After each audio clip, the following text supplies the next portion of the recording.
전국 신천지 피해자 연대가 이단 신천지를 검찰에 추가 고발했습니다. 신천지 지파장들이 신천지 자금으로 개인 부동산을 구입하거나 이만희 교주에게 자금을 상납했을 가능성이 높다며 철저한 수사를 촉구했습니다. 오요셉 기자입니다.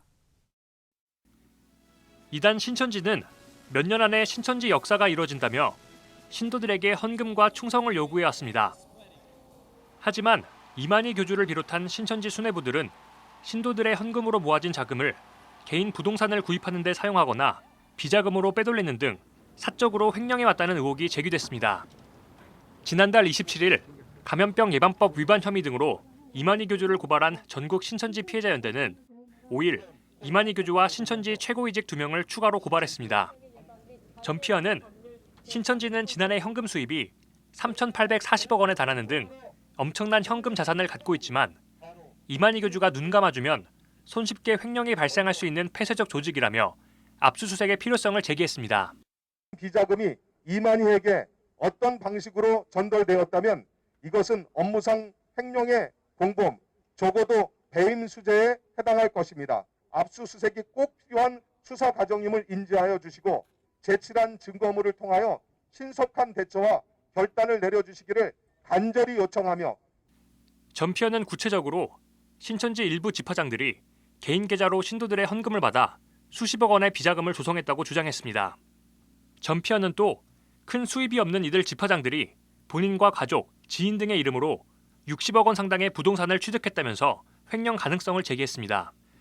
전 피어는 신천지 한 지파 총무가 과거 법정 증인신문에서 고위 간부가 장부에 기록되지 않은 돈을 만들어 현금을 출금해 총회본부에 전달하기 위해 가져갔다고 증언했던 기록을 함께 제출했습니다. 실제 이만희 교주와 동거 생활하며 신천지 2인자로 알려졌던 김남희 씨가 최근 유튜브 채널을 통해 사고가 터진 각 지파 지파장들이 이를 무마하기 위해 돈을 싸들고 와 이만희 씨에게 상납했다고 폭로하기도 했습니다. 어떤 이제 지파에 사고가 났다. 지파장이나 뭐 어떤 담임 그러면 이제 전화를 해요.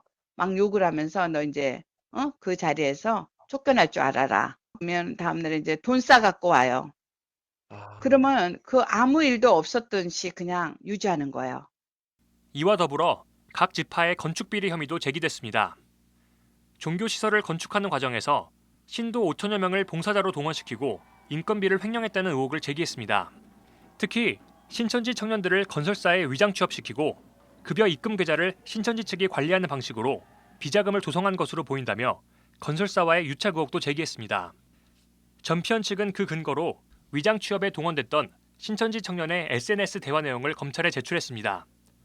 SNS 대화창에는 청년 신도가 계좌와 비밀번호를 신천지 측에 제출한 내용과 더불어 실업급여를 부당 수령하도록 종용하는 내용이 담겼습니다. 전 피언 측은 이 정도 증거라면 검찰이 압수수색을 할 충분한 근거가 될 것이라면서 만일 검찰이 압수수색을 망설인다면 정치적으로 다른 의도가 있는 것이 아니냐는 비난을 면하기 어려울 것이라고 주장했습니다. 전 피어는 이번 사태와 관련해 대통령 면담 요청서를 제출하기도 했습니다. 신천지를 상대로 한 고발이 감염병 예방법 위반 혐의를 넘어 신천지 내부의 자금 횡령 의혹으로 이어지면서 검찰이 수사에 들어갈지 관심이 모아집니다. CBS 뉴스 오요셉입니다.